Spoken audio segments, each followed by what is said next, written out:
नमस्कार साथियों, आज के एक नई वीडियो में आप सभी का स्वागत है। आज हम लोग सेमेस्टर 5 के कुछ महत्वपूर्ण प्रश्न देखने वाले हैं जो एग्ज़ाम में पूछे जाने के बहुत अधिक चांस है। तो चलिए बिना देर किए आज के इस वीडियो को स्टार्ट करते हैं। प्रश्न संख्या 11 है, मुग़ल साम्राज्य के पतन के कारणों का वर्णन करें।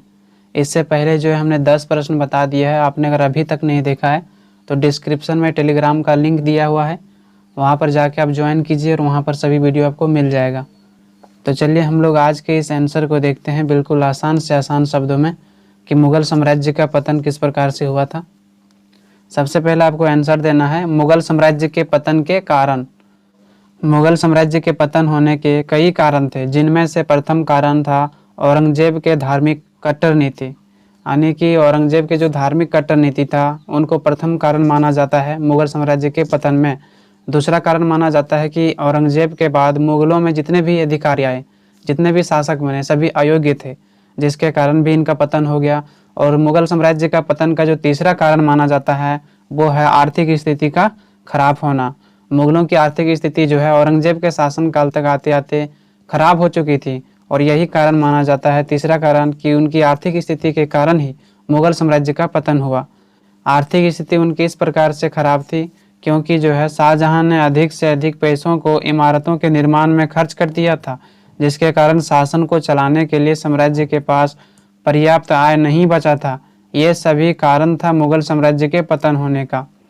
यानी कि इसमें यह कहा गया है कि मुग़ल साम्राज्य की आर्थिक स्थिति पूरी तरह से खराब हो चुकी थी। खराब इसलिए हो गया था क्योंकि शाहजहां ने अपने शासनकाल के दौरान एक से एक सुंदर इमारतों का निर्माण करवाया था, जिसमें बहुत अधिक धन खर्च हुए थे। इसके अलावा औरंगजेब अपने शासनकाल के दौरान जो है उनकी जो दक्षिण नीति थी, दक्षिण नीति के अंतर्गत बहुत सारे युद्धों को लड़ा। इन युद्धों के कारण जो है उन्हें बहुत अधिक धन खर्च करना पड़ा। तो इस प्रकार से जो है मुग़ल साम्राज्य आर्थिक रूप से धीरे धीरे कमज़ोर होता चला गया, और औरंगजेब के बाद जितने भी शासक आए उनके पास पैसा नहीं था जो अपने अधिकारियों और सैनिकों को दे सके, जिसके कारण धीरे धीरे जो है मुग़ल साम्राज्य पतन की ओर चला गया और अंततः जो है इनका पतन हो गया। अब हम लोग जानते हैं कि जो है मुग़ल साम्राज्य का पतन होने में किन किन शासकों का हाथ था और क्या क्या कारण था जिसके कारण मुग़ल साम्राज्य पतन हुआ था। तो पहला जो आपको पॉइंट बनाना है वो है औरंगजेब की शासन नीति। मुग़ल साम्राज्य के पतन होने के पीछे औरंगजेब के व्यक्तिगत चरित्र एवं शासन नीति को मुख्य रूप से उत्तरदायी मानी जाती है। औरंगजेब एक कट्टर सुन्नी मुसलमान था। उसने अपने शासनकाल के दौरान अन्य हिंदुओं, शिया मुसलमान तथा सिखों पर अत्याचार किया था। मुग़ल साम्राज्य के पतन होने का प्रथम कारण जो माना जाता है वो यह माना जाता है कि औरंगजेब की जो धार्मिक नीति थी वो कट्टर थी। औरंगजेब एक कट्टर सुन्नी मुसलमान था, जिसके कारण जो है अपने शासनकाल के दौरान हिंदुओं, शिया मुसलमान और सिखों पर बहुत अधिक अत्याचार किया था, जिसके कारण जो है मुग़ल साम्राज्य का पतन हो गया था।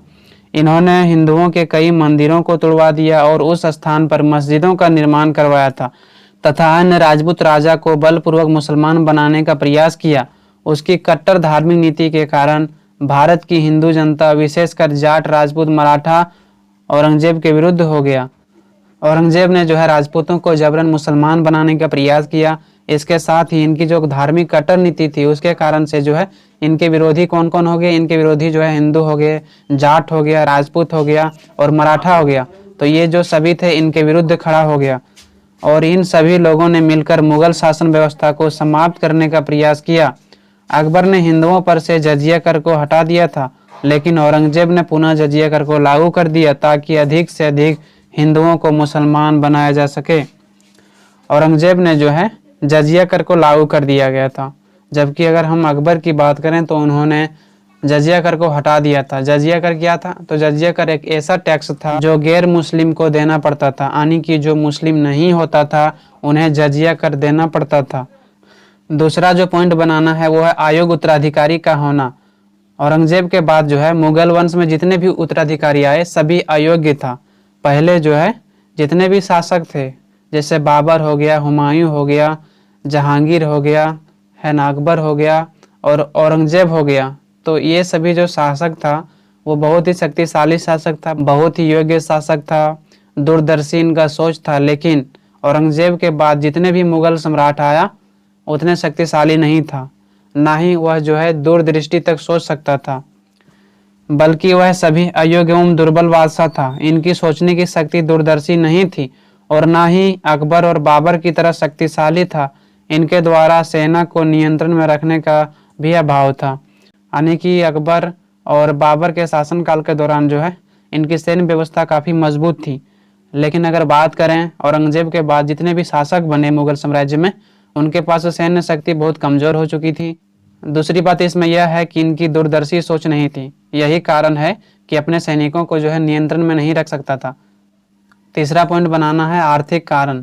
मुगल साम्राज्य के पतन होने का एक कारण आर्थिक दुर्बलता को भी माना जाता है। अकबर के समय अर्थव्यवस्था में काफ़ी सुधार हुआ था। जब शाहजहां के शासन व्यवस्था चल रहा था, उस समय मुगलों की अर्थव्यवस्था चरम बिंदु पर पहुंच गया था। मुगल साम्राज्य के पतन होने का तीसरा जो प्रमुख कारण माना जाता है वो है इनकी आर्थिक स्थिति बेहतर नहीं थी। यह माना जाता है कि जब अकबर का शासन व्यवस्था चल रहा था, उस समय इनका अर्थव्यवस्था बहुत ही मजबूत था, बहुत ही बेहतर था।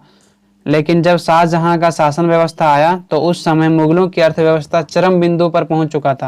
यानी सबसे अधिक जो है अर्थव्यवस्था मजबूत कब था, तो शाहजहां के शासनकाल के दौरान था। शाहजहां ने क्या किया, तो अधिक से अधिक इमारतों का निर्माण किया, जिसके कारण वहां पर अधिक से अधिक धन खर्चा किया गया। इसमें एक बात और कहा गया है कि जब औरंगजेब का शासनकाल चल रहा था, उस दौरान जो है औरंगजेब ने दक्षिण राज्यों के विजय अभियान के लिए अत्यधिक मात्रा में धन को खर्च किया था। औरंगजेब चाहता था कि दक्षिण क्षेत्रों पर इनका नियंत्रण हो, इनका साम्राज्य स्थापित हो। ऐसे स्थिति में उन क्षेत्रों में जो है अभियान के लिए अत्यधिक मात्रा में धन को खर्च किया था। जब उसकी मृत्यु हो गई, उसके बाद सरकारी आय में कमी हो गई, जिसके बाद अगला बादशाह जो बना उसके पास आर्थिक समस्या आ गई और यही कारण था कि इन बादशाहों को अपने अधिकारियों को रखना भी मुश्किल हो गया। इस प्रकार से आर्थिक दुर्बलता को भी मुगल साम्राज्य के पतन का एक कारण माना जाता है। यानी कि जब जो है शाहजहां द्वारा एक से एक इमारतों का निर्माण करवाया गया तो आर्थिक रूप से धीरे धीरे कमज़ोर होता चला गया। दूसरी बात इसमें यह हुआ था कि जब औरंगजेब का शासन व्यवस्था चल रहा था, उस दौरान जो है औरंगजेब ने दक्षिण अभियान किया, जिसमें अधिक से अधिक धन को खर्चा किया था। तो धीरे धीरे जो है यह आर्थिक रूप से काफ़ी कमज़ोर होता चला गया और औरंगजेब के बाद जितने भी शासक आए उनके पास जो है पैसे की कमी हो गई, आर्थिक रूप से जो है कमज़ोर हो गया, आर्थिक समस्या आ गया, जिसके कारण वह अपने सैनिकों को नहीं रख पाता था और ना ही उनको वेतन दे पाता था। जब अपने सैनिकों को वेतन नहीं दे पा रहा था तो ऐसे स्थिति में जो उनके सैनिक कार्य करता था, वह सैनिक जो है इनके कार्य को छोड़कर किसी और राजा के पास चला गया। तो इस प्रकार से जो है मुगल साम्राज्य के पतन में आर्थिक कारण एक महत्वपूर्ण कारण माना जाता है, जिसके कारण जो है मुगलों का पतन हो गया। चौथा पॉइंट आपको बनाना है प्रशासनिक भ्रष्टाचार। साम्राज्य के पतन में जो है प्रशासनिक भ्रष्टाचार ने भी महत्वपूर्ण भूमिका निभाया, क्योंकि मुगल वंश में आरंभ में प्रशासन को योग्यता के आधार पर चयन किया जाता था, लेकिन बाद में महत्वपूर्ण पद योग्यता के आधार पर न करके सरदारों के दबाव में आकर चयन किया जाने लगा, जिसके परिणाम स्वरूप मुगल वंश के योग्य शासक को पद न देकर अयोग्य को दिया जाने लगा। यही कारण है कि प्रशासनिक भ्रष्टाचार ने मुगल साम्राज्य को पतन की ओर ले गया। मुगल साम्राज्य के पतन का जो चौथा प्रमुख कारण माना जाता है वो है प्रशासनिक भ्रष्टाचार। मुगल साम्राज्य में जब अकबर था, जब बाबर था, जब हुमायूं था, उस समय प्रशासनिक भ्रष्टाचार नहीं था, लेकिन औरंगजेब के बाद प्रशासनिक भ्रष्टाचार बहुत ही तेजी से फैला।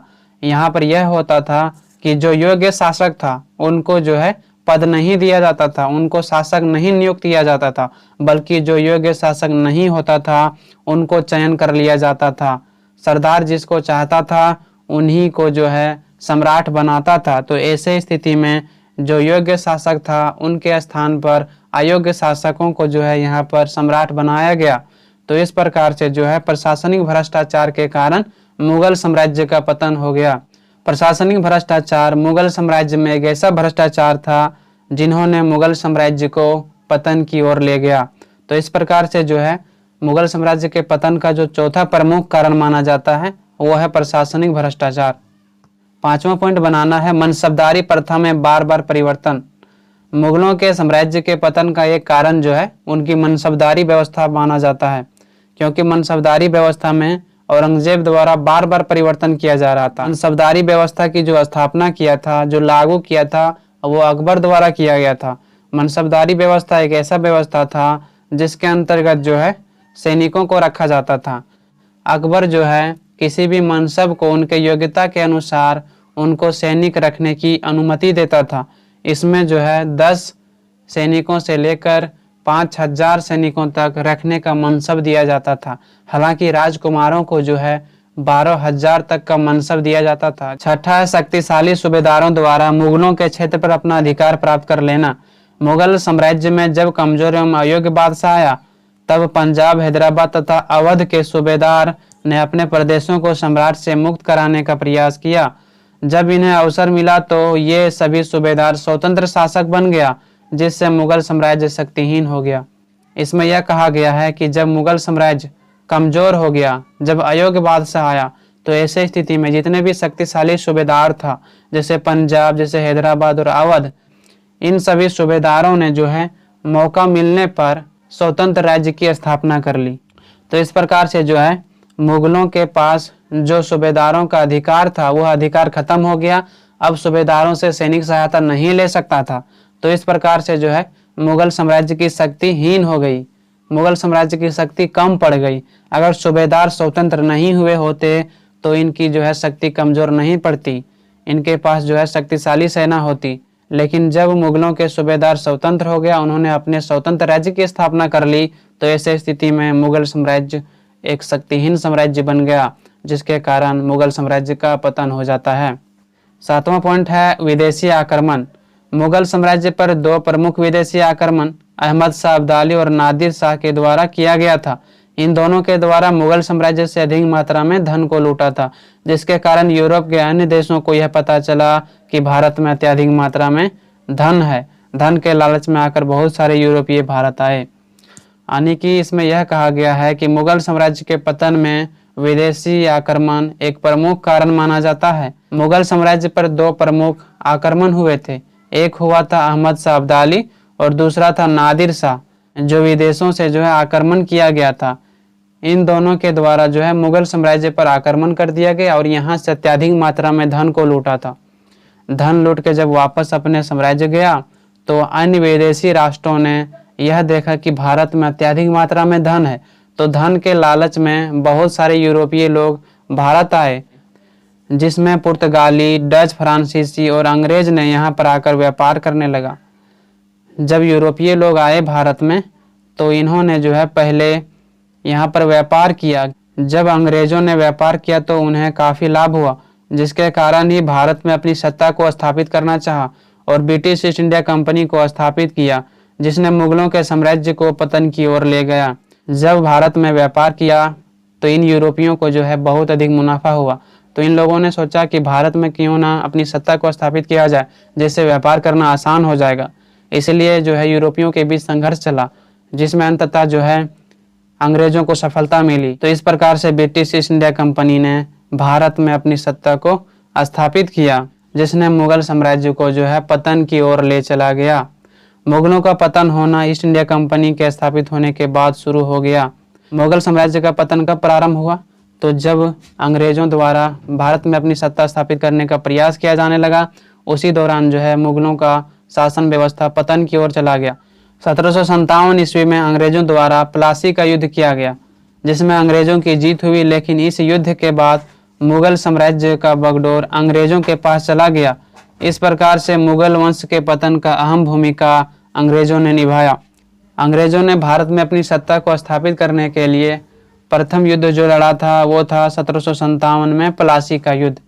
1757 ईस्वी के प्लासी के युद्ध में अंग्रेज लोग जो है विजय प्राप्त किए, जिसके कारण भारत में अपनी सत्ता स्थापित करने में सफलता मिली।